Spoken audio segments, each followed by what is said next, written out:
So we just tested to see that indeed we can create websites. Right. So here's another one. Website 123. Create website. Goes out to the server. Let's remove all these breakpoints. Don't use them anymore. And continue. Goes out and creates it, inserts it, and then when it comes back, we see the new website that was just created. But we would love to see the list of websites listed down here. Right? That was the original implementation. So let's see how is it that we can support that. Notice that here's where we are creating the website. Here's where we're creating the website. But what we're returning is the actual website we just created. Right? But it's actually expecting all the websites created for this particular user. Right?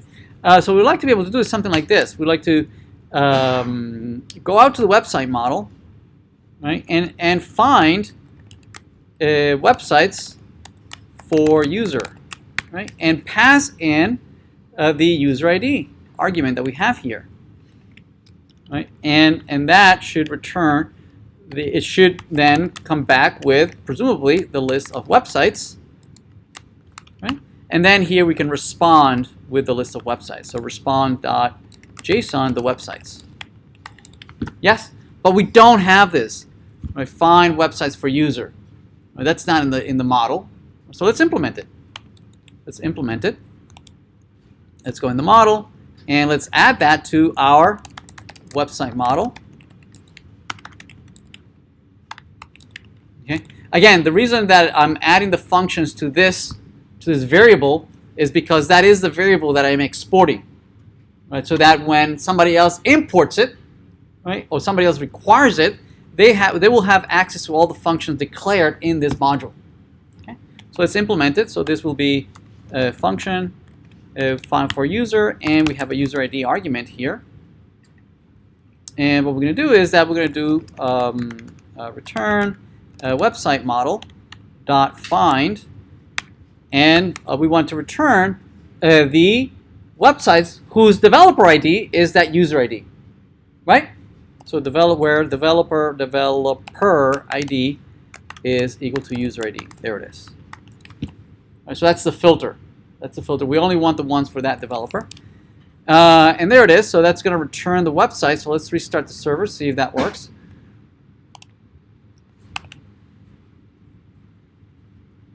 Okay. Actually, since we did implement that, notice that presumably there are already websites that I created, right? Which should be listed over here. Right? So we just created find website for users. So it'd be nice if right now it's probably using this, right? Find this one, find websites for user. This one, which is currently iterating or is using the array implementation. So we need to change that as well. Actually, why don't we change it right away? We can just presumably just replace this with our brand new user model, which is user model find. What is it? Find websites for user, right? And pass in the user ID right here, right?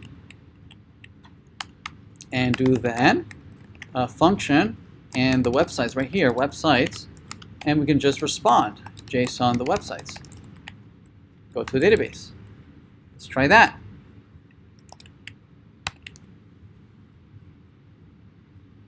And it didn't work.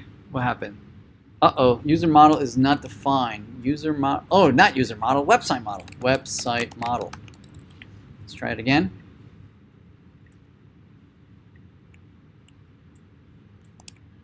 Let's try that. Let's see. There they are, right? Those are the two websites that we had created for this particular user, website 123 and some bogus website. Yes, right, for that one user. And if we create a new one, website 234, right? It adds the other one, right? And it's adding it for that one user. Right? If I log in as someone else and I add websites, it'll list all the websites for this one user, and they're being stored here in the website. There they are, the three websites I just created, and filtered by by the same user who created it. Make sense? Right? All right, that's great. So now we see that we use the same find website for user for both listing it when I refresh or when I navigate to this page, and also when I create a brand new one. It's using the same website model, find website for user, right? For the same purpose. Okay. What I'd like to show you now is that currently the websites that are coming back, right? The websites that are coming back, these are the objects that are coming back, right? It has the information, the name, the ID of the website.